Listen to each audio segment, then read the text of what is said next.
great to have you joining us online for part 15 of our series, Jesus On, the message of the Sermon on the Mount for today. As many of you have heard, the suspension for gatherings like church services has been pushed out till at least mid-May in the state of New York. That doesn't mean church has been canceled. What it means is we as a local group of Christ followers at Seneca Community Church continue to be deployed in a socially distancing world. Yet the opportunities to point to Christ are significant. As our world is asking us, where in God is all of this, and where is God in our lives, I trust you're using some of your extra time to grow in your relationship with God through Christ. Spend some more time with Him in prayer, Bible reading, devotional reading. Use Right Now media. Go the extra mile with serving others. Loving others by contacting with calls, text messages, mailed notes, social media, baking goodies. I'm just about halfway through zucchini bread from Bill Updike. Thanks, Bill. It's been awesome. Again, the opportunities to be the church, the hand and feet of Jesus, are vast. There are many moments where many of us are overwhelmed by COVID-19. It seems to have taken much from us. Our health, time, affected our jobs, retirement funding, our businesses, Sunday mornings at church, community groups in people's homes, school, of course, Awana Kids Club, you fill in the blank. At times, COVID-19 seems like a real-life Grinch who hasn't stolen Christmas, but Easter in the spring. But not too fast, COVID-19. COVID-19, you're not the Grinch that stole Easter or our spring. No circumstance, person, or whatever can do that. Listen to this creative poem written by a Midwestern pastor's wife. 'Twas late in 19 when the virus began, bringing chaos and fear to all people, each land. People were sick, hospitals full, doctors overwhelmed, no one in school. As winter gave way to the promise of spring, the virus raged on, touching peasant and king. People hid in their homes from the enemy unseen. They YouTubed and Zoomed, social distanced and cleaned. April approached and churches were closed. There won't be an Easter, the world supposed. There won't be church services and egg hunts are out. No reason for new dresses. We can't go about. Holy Week started as bleak as the rest. The world was focused on masks and on tests. Easter can't happen this year, it proclaimed. Online and at home, it just won't be the same. Maundy, Thursday, Good Friday, the days came and went. The virus pressed on. It just would not relent. The world woke Sunday and nothing had changed. The virus still menaced. The people estranged. Pooh-pooh to the saints, the world was grumbling. They're finding out now that no Easter is coming. They're just waking up. We know just what they'll do. Their mouths will hang open a minute or two, and then all the saints will all cry boo-hoo. That noise, said the world, will be something to hear. So it paused, and the world put a hand to its ear. And it did hear a sound coming through all the skies. It started down low, then it started to rise. But the sound wasn't depressed. Why, the sound was triumphant. It couldn't be so, but it grew with abundance. The world stared around, popping its eyes. Then it shook. What it saw was a shocking surprise. Every saint in every nation, the tall and the small, was celebrating Jesus in spite of it all. It hadn't stopped Easter from coming. It came. Somehow or other, it came just the same. And the world, with its life, stuck in quarantine, stood puzzling and puzzling. How can it be? It came without bonnets. It came without bunnies. It came without egg hunts, cantatas, or money. Then the world thought of something it hadn't before. Maybe Easter, it thought, doesn't come from a store. Maybe Easter perhaps means a little bit more. And what happened then? Well, the story's not done. What will you do? Will you share with that one or two or more people needing hope in this night? Will you share the source of your life in this fight? The churches are empty, but so is the tomb. And Jesus is victor over death, doom, and gloom. So this year at Easter, let this be our prayer as the virus still rages all around everywhere. May the world see hope when it looks at God's people. May the world see the church is not a building or steeple. May the world find faith in Jesus' death and resurrection.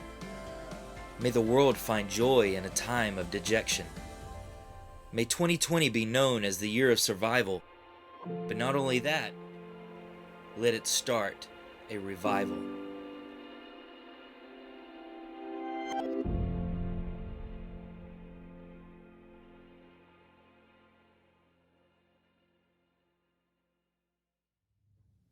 May the world see hope as it sees his people.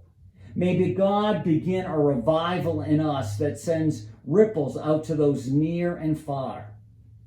This Sunday, like last Sunday, we celebrate our risen Savior in message and song. If you're watching on YouTube, you should be able to move the mouse, your cursor, over the song links you see on the screen and click to Glorious Day, Come as You Are, and He is Worthy.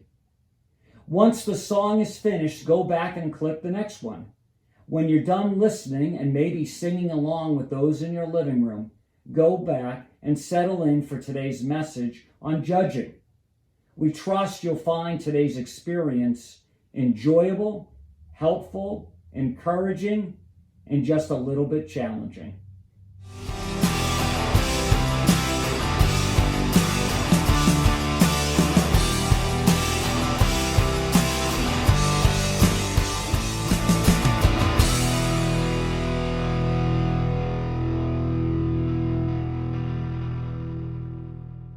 Today we're going to be looking at lesson number 15 as we've walked our way through.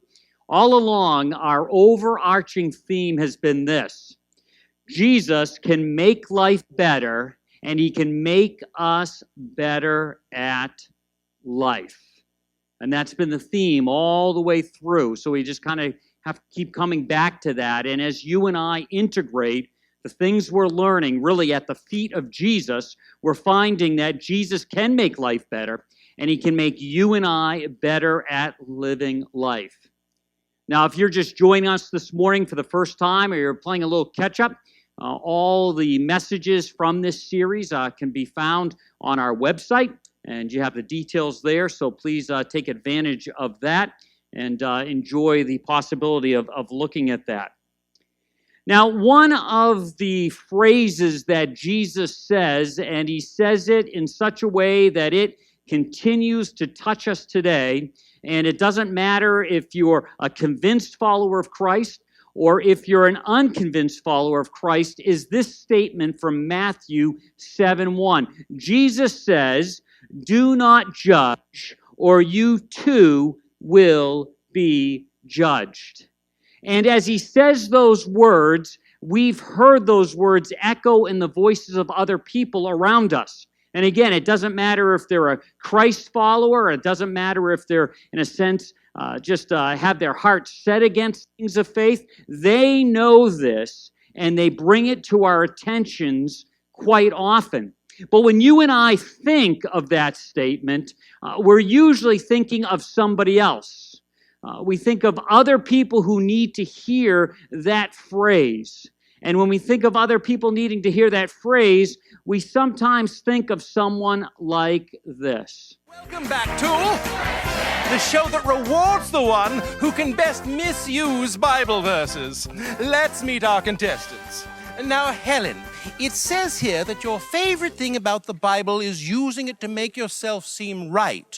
Tell us about that. Yes, well, I just get so much joy knowing how proud God is of me, and I use Scripture so that everyone will know it. That brings us to Doug. He enjoys asking intelligent questions and rational thought. Doug, tell us why you're a downer. I'm not a downer.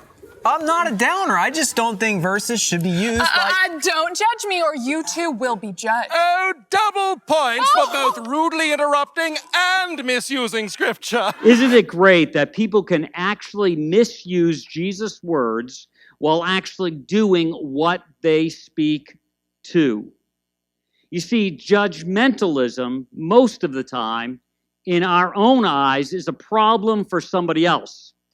Yet we rarely come across a person who says, I am the most judgmental person you will ever meet. No one says that. We do, however, meet people who don't mind telling us how right they are. Like you may even notice right now, I am wearing on purpose the same shirt I wore last week. And some of you, that's gone right over your head, but some of you are aware of that and saying, Dave is wearing the same shirt that he wore last week. You see, all of us are making judgment calls, making decisions all the time and evaluating, and some of us are a little more aware of it than others. And I have to admit that I am probably one of those kinds of people. That as I looked through this material, as I studied these passages last week, I realized that I am one of those people that sees things and decides whether they are right or wrong. And sometimes that's with a little bit of thought, sometimes that's with a little bit more thought, sometimes that's with a little bit more intensity, and I am thinking, that's right, this is wrong. I have to admit that I, Dave Spencer, am a judger, and I can be judgmental. Yet most of the time, we don't hear folks thinking about that. But for example, for me, there are things that I'm definitely judgmental about or think are right versus wrong, like my thoughts on coffee. I think there's a right coffee, and I think there's a not so right coffee. My thoughts about pizza. I think there's good pizza and not so good pizza. I think there's a good kind of sour cream and a fake sour cream. And I know which is right and which is wrong. Don't get me talking about football. Don't get me talking about Ben & Jerry's ice cream. I think there's a great flavor, and I think there's some not so great flavors. I think there's a great thing when it comes to computers and what kinds of computers, and I think there are some computers that just aren't so great. I also think that there are words that should have I's included and words that should have I's missing. And for example, like when I talk about losing my khakis, some people said I lost my khakis. And, you're getting my idea about all of this. But as you and I think about Jesus talking about not judging, just watch this commercial and see how this teases out. Don't tell Mom. Don't tell Mom. Don't tell Mom! Don't tell Mom. Don't tell Mom! Don't tell Mom! Don't tell Mom? See, all of us can be guilty of being judgmental. That point even shows up in that commercial. Some of us watching that commercial and going, yeah, look at that dad. He's so unresponsible. Don't tell Mom. Don't tell Mom. And he just continues on, and we kind of have a judgment about that kind of dad, what he's doing, what he isn't doing. But then the last 10 seconds of that commercial kind of throws things on its ear. The best stories you'll ever tell start with don't tell. Don't tell Dad. Start yours in the new sense. You see, there's so much going on there. There's first judging a dad who's not using common sense, and then at the end we think, oh, here's the dad again. But no, this time it's the mom, and people are going, oh, look at that. There's a woman, there's a mom who's got her act together, doesn't stumble when she lands parachuting, and all those kinds of things, and don't tell dad. You see, you and I find ourselves making judgy decisions, judgy comments, whether they're inside or whether they actually come out of our mouth all the time. And Jesus is speaking to that. Again, his Sermon on the Mount isn't just for 2,000 years ago. It is for today. So to kind of get us into the mood, I want to go back to the visual Bible of Matthew. I love the way they depict Jesus speaking and the narrative and all that's going on in the book of Matthew. You need to remember that down in the corner, you're going to see the chapter and verse. all the narrations are straight from the NIV version of the Bible. And so as you watch it, it's great to see some of the movements, some of the possibilities of what the surroundings looked like. And I think it really makes it just come alive in our lives, in our eyes as we watch this. So watch Matthew chapter 7. Do not judge, or you too will be judged. For in the same way you judge others, you will be judged. And with the measure you use, it will be measured to you.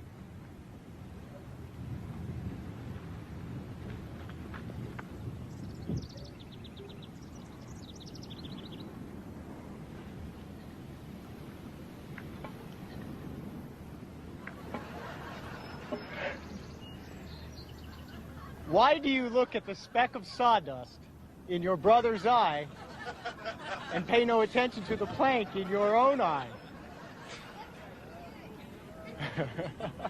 How can you say to your brother, "Let me take the speck out of your eye," when all the time there is a plank in your own eye? You hypocrites.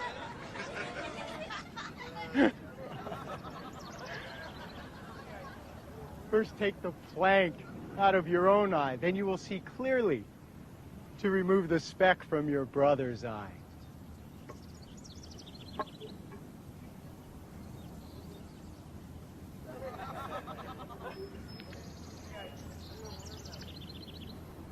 Do not give dogs what is sacred. Do not throw your pearls to pigs. If you do, they may trample them under their feet and then turn and tear you to pieces. I don't know about you, but I never really thought of that scene of Jesus talking about the plank in your own eye while you're trying to get a speck out of somebody else's eye, a piece of sawdust, as being funny, as being comical. But you can see that that definitely is a possibility as Jesus was teaching on the side of that mountain, and he was talking about judging and talking about being hypocritical and all of that, that there was some moments where it got to be a little bit funny. So what is Jesus saying? What is Jesus trying to get at when he says, don't judge or you'll be judged? Well, first of all, you got to come back to that word judge. And that word judge really means very simply to separate. To separate. Now, when I was in college, I worked on a farm in Maine, and a part of the farming there was picking potatoes. And we would run the potatoes through this machine that would separate the different sizes. We were also supposed to look at the potatoes and decide which ones were seconds and which ones were prime grade A potatoes. So we would look at them and the size and what the shape and all of that played into account. And so in a sense, we had to separate them out. And so when Jesus uses the word judge, he's using that same word that has so many nuances on it. It depends on the context of what is being said, what energy and what strength and what the meaning really is. So the first, there's probably half a dozen shades of this word judge. So we're going to look at the two extremes. The first one is this idea of condemn. So what Jesus is saying, do not condemn somebody else. Don't, in a sense, take the gavel and make a judgment and they are done. Do not condemn. That's one extreme.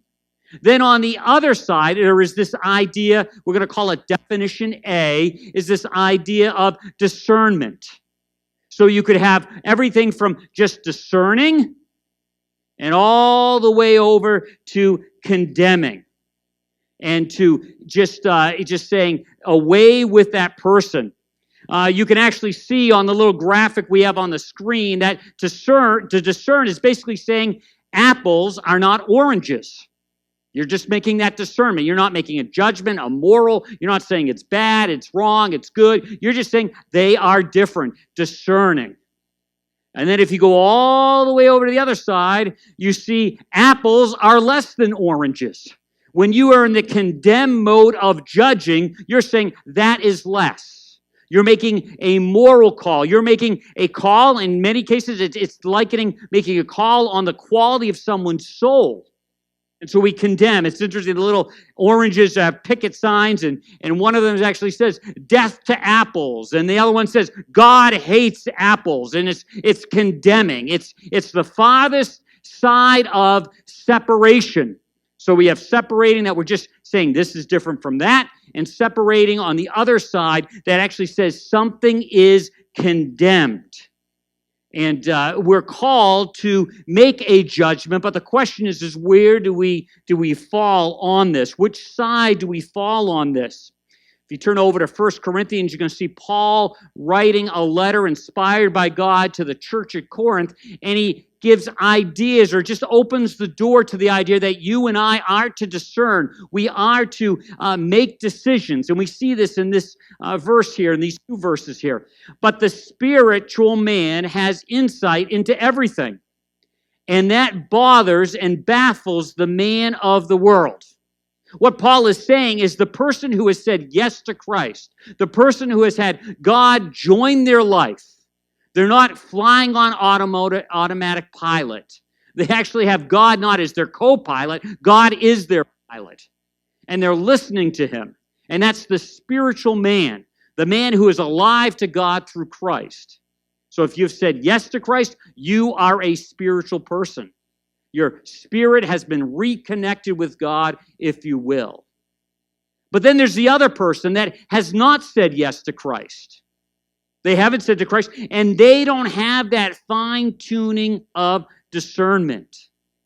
In a sense, on some cases, especially spiritual things, they don't see a difference between apples and oranges. They don't see it. Yet within your spirit, if you're a spiritual person, if you said yes to Christ, you see the difference. You discern the difference. Shared before with you, one time my aunt years ago was taking some classes at the University of Maryland, and she was really working hard. Some things came easy to her, some things didn't come easy to her, and she was in a literature class that was studying the Bible as literature. And her roommate, who was a 4.0, straight A, all those kinds of things, was struggling with interpreting it and figuring it out and making these applications. And my aunt decided or discovered that she wasn't having the same difficulties. It seemed very clear to her. And I don't know when this dawned on her, because years later she's sharing this with me and my brother and sister. Years later, she realized that she had a discernment ability that someone who has not said yes to Christ does not have. So, but the spiritual man, the spiritual person, has insight into everything, and that bothers or baffles the man of the world, the person who has not said yes. How could he? For certainly he has not been one to know the Lord's thoughts or to discuss them with him or to move the hands of God by prayer. But strange as it seems, we Christians, we Christ followers, actually do have within us a portion of the very thoughts and mind of Christ. Don't know if you ever thought about that before, but you have the mind of Christ. And as Romans 12:1 tells us, as we renew our mind through His Word, through leaning in prayer with God, our mind focus becomes sharper and sharper, and our discernment ability becomes better and better.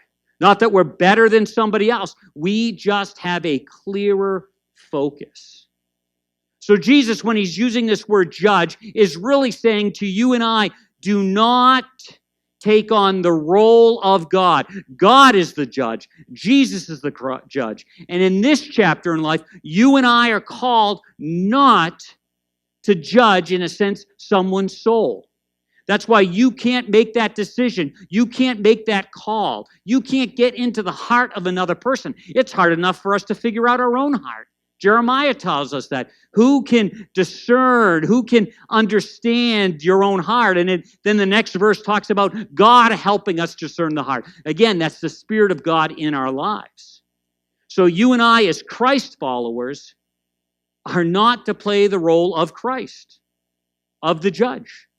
We're not to have a condemnation kind of spirit.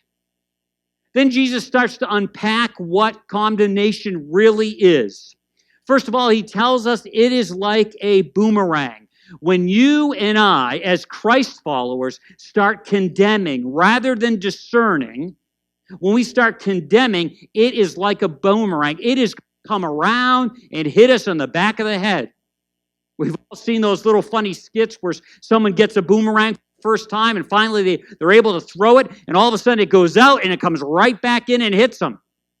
When you and I have a condemning spirit, sizing somebody up, saying they're not worth it, less than me, when you look at their heart and soul and you think you're looking at your heart and soul, it is like a boomerang. That kind of attitude, that kind of judgment is going to swing around and hit us in the back of the head. Jesus says it this way: if you judge other people, then you will find that you too are being judged. Indeed, you will be judged by the very standard to which you hold others. That makes me very uncomfortable. Because like I said earlier, I'm Dave Spencer, and I can be judgmental. I can decide what's right and wrong for somebody else.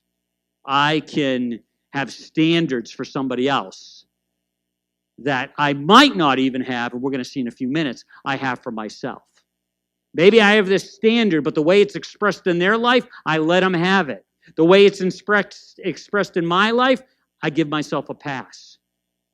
You see, we've got to come back to the fact that even if you've said yes to Christ, even if you have God's Spirit in you, your discernment ability, your condemning of other people is not infallible. You and I need to understand that. We need to understand that there are other things going on. See, the reality is we're in the same boat with basically everybody else when it comes to making a mess of our lives. Either we're a mess, are a mess, or are one decision away from becoming a mess. That's for all of us. Christ follower, convinced, unconvinced, has questions or stands against anything that has anything to do with following Christ in faith. We're all just one decision away from becoming a mess ourselves.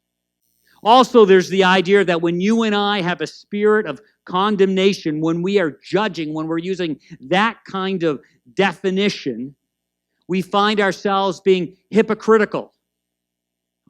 A lot of us are very aware of watching the news, and we see this condemnation, we see this judgment from all sides of the political parties, from all sides of political views, and we see it, and then we watch as they say something, and then all of a sudden someone in their group or them themselves are in a sense guilty of the same thing. It's one reason one of the papers I, in a sense, subscribe to electronically is called The New Paper. And they pride themselves in being fair and balanced, really fair and balanced. And just this week, there was a little posting in there. They usually give you the top 5 things that are going on, give you maybe a paragraph about each item, maybe a link to get more information, but they're just trying to report it without, in a sense, putting a spin on it or putting a flavor on it. And it came across my desk, I'm looking at it, and I go, wait a minute, there's a flavor on this. There's something about President Trump, and it bothered me a little bit, not saying whether I'm for him or against him, but it was not accurate. It had a spin on it. And so I said, I never do this. I'm going to write them. So this is what I wrote them. I just replied to the email. I thought it was going to go off into Never Never Land, but it actually landed someplace, and this is what I wrote them. Very simply, FYI, the wording of cut off funding creates a different feel for what Trump is doing with the WHO rather than saying holding funding. And I usually don't refer to the president by his last name alone. I like to call him no matter who it is. So I felt a little awkward writing that, but I wanted to send the message. I'm just looking for facts here. I'm not going one way or the other way. And within a couple hours, I got this response. Totally blew my mind. Hey, Dave, you're exactly right. Great catch. You'll notice we actually made that change in the subject line, but neglected to do it in the body. Appreciate you calling this out, and please do keep the feedback coming, editors. Made me almost fall out of my seat. I couldn't believe they acknowledged it, and I couldn't believe the tone they had with their response. They weren't defensive. They weren't denying it. They weren't making excuses. They were what I'm hoping their reporting is. These are the facts. This is what happened. Thank you. Couldn't believe it. But when you and I have a insidious, hidden form of judging that takes on the role of condemning others, not only does it come back and hit us in the head, but it also is a sign that there's some hypocrisy in our lives. Because then earlier we said, you and I are only one decision away from making a mess of our own lives, or we're coming out of one, or we're in the middle of one. So we have this idea that you and I can be hypocritical when we take on that mode. In verse 4, Jesus says, why should you focus on the flaw in someone else's life and yet fail to notice the glaring flaws of your own? Why should you see the speck of sawdust in somebody else's eye and miss the 2x4 hanging out of your own eye? It is totally hypocritical. And actually, in our world, Christians are known for being hypocritical. We're known for seeing the speck in somebody else's eye and not noticing the 2x4 in our own eye. And it keeps people from even leaning in with a listening ear to the things of Christ. Sometimes it's not our world that is so opposed to God. It's that we've created that feeling. We've created that friction the way we have responded. It keeps boiling back to this idea, and we see this idea here in this quote. If it weren't for God's grace, truth would condemn me. But if it weren't for the truth, His grace wouldn't change me. You see, we're all in the same place. We need to make discernment, not condemning others. We need to see that God's grace makes it possible that the truth does not condemn me, does not permanently separate me from God throughout eternity. We talked a little bit about that last week. But if it weren't for the truth, His grace wouldn't change me. And so we need not a mixture, we need a full portion of both applied to our lives on a regular basis. Christ does that. He came full of grace and full of truth. And as Christ followers, we need to reflect that truth. We're not going to reflect it perfectly, but we need to be trying to figure out to be doing that. Moving on in verse 4, we read, how could you say to your friend? It's interesting. This whole idea of discerning versus judging versus condemnation, it's done within relationships. Don't want to let that slide back. When you and I are in these situations, when we are in these situations of judging and it turns into condemning, we're usually doing this with friends. Usually it's the friends that hurt with their comments more than anybody else. It's in relationship. So when he's speaking these words, he's saying, when you're in relationship with others, and it doesn't mean it has to be a perfect relationship, but you're in relationship, you work with somebody, you go to church with somebody, you live with somebody. We're all discovering, those of us who have families at home, it's a little different living 24/7 with our family. It says, how can you say to your friend, let me show you where you're wrong, when you're guilty of even more? You're being hypercritical. Catch that? Critical and a hypocrite. First, acknowledge your own blind spots and deal with them. And then you'll be capable of dealing with the blind spots of your friends. One time I was coming down on one of my daughters, from her perspective, a little too hard. And I pulled her aside and I apologized and I said, the reason this pushes my buttons is because I know I've paid the price of not paying attention to this in my own life. And even today, I live with consequences that your actions will create for you. And so I'm more sensitive. I'm actually doing this out of love, but I will try to tone it down. But the reason it's so intense, the reason it's on my mind and my heart, is because I know the price I've had to pay by not addressing those things in my life. So hear me about that. But it's easy to do that. So I want to take care of my own blind spots before I speak into somebody else's life. A lot of times, being judgmental or judgmentalism is typically fueled by self-righteousness and pride. And when you and I feel self-righteous and we feel prideful, it's easier for us to use the judgment or the judging style that condemns rather than discerns. So much easier. And we need to understand that. And we look around our world and we see people doing all kinds of crazy things. We see people's behavior. We see people's behavior of people that even say they're Christ followers. And it just works us up. But we need to realize, we need to be careful that we're not being fueled by self-righteousness and pride. In Romans 2:1, out of the Message, we read, people are on a dark spiritual spiral downward. But if you think that leaves you on high ground where you can point your finger at others, think again. Every time you criticize someone, you condemn yourself. It takes one to know one. Judgmental criticism of others is a well-known way of escaping detection in your own crimes and misdemeanors. I don't think I have to explain that. It's pretty clear. Goes on in verse 4 to say this: do the riches of his extraordinary kindness make you take him for granted and despise him? See, here's the thing. Truthful to somebody else, holding on to his grace just for us.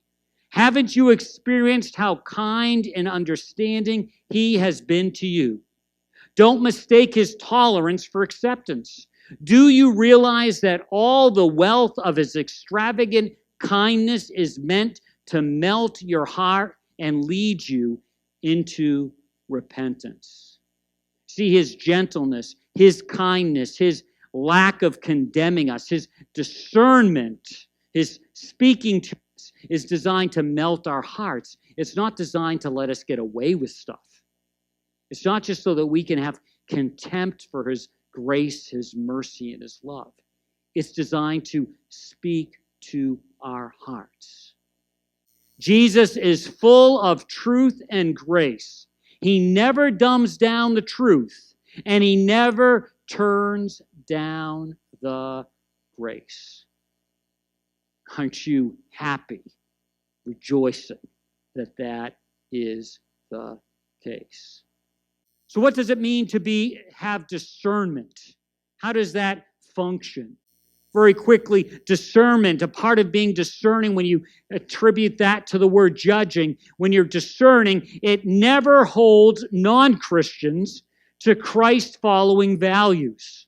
So as you and I look at the world, and we see people doing things that are not Christian values, or not the way of the cross, the way of Christ, Paul even writes this when he's speaking to the church at Corinth. He says this: what business is it of mine to judge those outside the church? Are you not to judge those inside? Discern, evaluate, review, be aware. Paul is saying the behavior of those people that don't claim to be following Christ, that is their business. And I have to discern that. The place I need to look, the place we need to look, is those who assemble together under the banner of Christ. You see, you and I are called to love others when it comes to the greater world, but don't correct them. We're to point to the love of Christ. Once they've said yes to Christ, then that spirit that you have, if you've said yes to Christ, will help discern and shake these things out. But before they say yes, they're just not going to see it. It starts with Christ in their life. Sermon also involves the idea that we are to help restore fallen Christ followers. So when someone who has said yes to Christ, gets off a little bit, has that speck in their eye, maybe something a little bit larger in their eye, you and I to come alongside them, not to condemn them. Again, that's God's role. That's Christ's role. That's not your role or my role. To come alongside them and to try to facilitate some restoration in their life. I like what this pastor says. Grace is truthful and truth is graceful. Paul, again, speaking of this idea of discernment and speaking into somebody else's life, writes this: live creatively, friends. If someone falls into sin, forgivingly restore him, saving your critical comments for yourself. You might be needing forgiveness before the day is out. Stoop down and reach out to those who are oppressed. In other words, under the weight of their disobedience, under their weight of making those messy decisions. Share their burdens, help lift them up, and so complete Christ's law. Christ's law is the law of love. If you think you are too good for that, that's condemnation, not discernment. You are badly deceived. See, we need to be creative. We need to be able to think, how can I come alongside this person? What will not back them into a corner, but what will help them to be receptive to what I feel God wants me to say to them? I discern it. I'm not condemning. A condemning spirit is as far from my conversation as possible. All truth and no grace equals destruction. We can destroy, we can crush, we can obliterate people. Some people who are giving church a second chance in these days, and the reason it's a second chance and not the first chance is because someone blew them out of the water. And if you're listening and someone was destructive towards you, truth with no grace, I am sorry, I apologize. All grace and no truth, on the other hand, makes deception. And so there's got to be not a balance of the two, but there needs to be a full measure of the two. So as we think about this and we try to tie it all together, it's not about being right. So we get into these things and I'm right, they're wrong. It's not about that. But a little twist to it, it is about being right. And what I mean by that, it's not about being right that you're wrong, but it is about being right with God and letting His Spirit govern your heart to help you to discern what to say and what not to say. I don't know if you're familiar with this TV program, and you'll see the link so you can go take a look at it. It's about a judge in Providence, Rhode Island, and he is a judge. He has a gavel, but it's amazing how he uses the power that he has. He does not condemn, he discerns. Ma'am. Okay, this is the matter of Viola Good. Right? Yes. So, and Viola is here with Elijah, who's making his TV appearance today. What do you want to tell me about the speeding charge on Only Street outside Hope High School. I didn't even notice it was a school zone. I was coming from getting something to eat on Thayer Street. Yeah, just let Elijah do whatever he wants. Don't worry about it. So I didn't even notice it was a 20 school zone. Well, you were doing 33 and a 20. Okay. Viola, we're going to charge you $50. Okay. Right. And that will wrap it up. Okay. You know, how old is Elijah? He just turned 2 Wednesday. Yeah, well, do you blame him? If you were 2 years old, you want to sit here with all these adults. You have to look at Inspector Quinn, right? Yeah. I just didn't want to be late, so I'm like, I'll just bring him with me instead of bringing him to daycare first. Elijah, he's got a judge with a robe who looks mean at him, right? Can you say hi? Yeah, see, that's all he wants is he wants a little tender care, that's all. I know. All right, we're dismissing the balance, the $65 balance that you had right. on the red light, so it's going to cost you a total of $50. Okay. All right, so instead of $115, it's $50. Can you pay that? I can't pay it today, but... Speak into the mic. I can't pay it today, but can I wait like a week or so to pay it? Yeah. Are you working? I'm not working. I'm in school at CCRI. Yeah. How many children do you have? I have one and one on the way. You have another baby coming? I do. Oh, you having a boy or a girl? I'm not sure. I might find out today. I have a doctor's appointment. Oh. I'm going to, as I indicated previously, I'm going to waive the $65 balance that you have and fine you $50 on the new speeding charge, okay? I understand your circumstances. I know you don't have any money. I know you have a little baby, as incorrigible as he is, and I know that you're going to have another baby, so I know you don't have any money. There are people from all over the country, all over the world, who occasionally send in checks made payable to the court to help someone in need.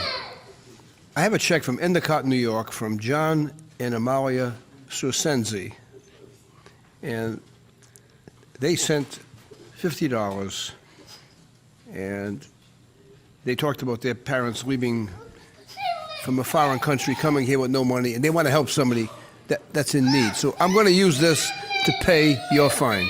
Oh, yay. Okay? Good luck. Thank you. I wish I could tell them thank you, too. Okay. Viola, you're free to go.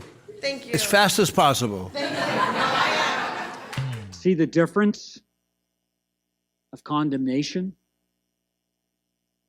and discernment? There was a judge that had all the power. What did he choose to use? Discernment. And all of us listening to this message, myself included, can celebrate that the ultimate judge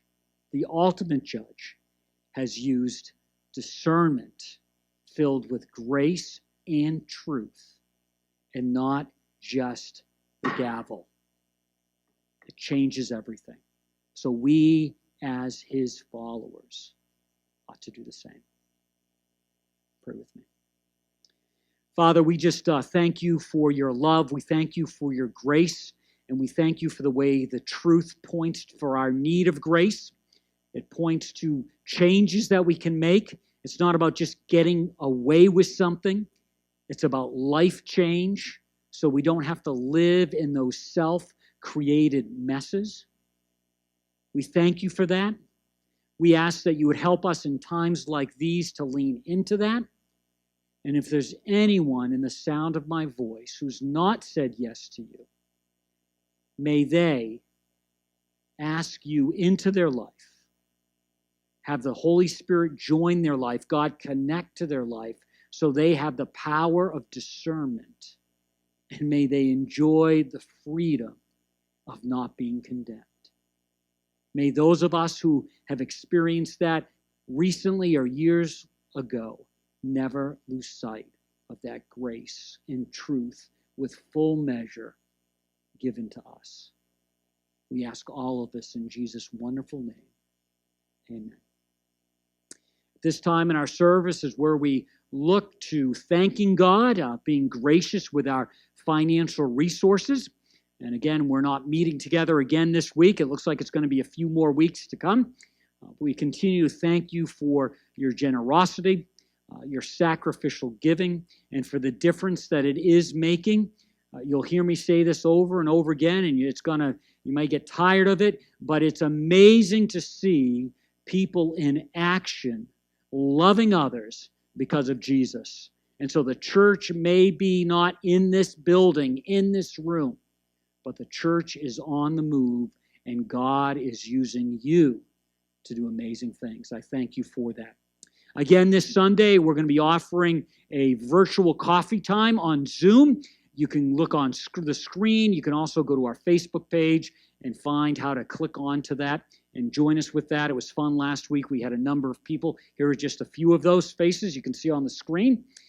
Also, if you need some help with something, please let us know. You can see my email address. You can call the church Tuesday through Friday, 9 to 3. Let us know. And again, I thank those who have already given themselves and have said, I'm willing to help, and it's been great to see you.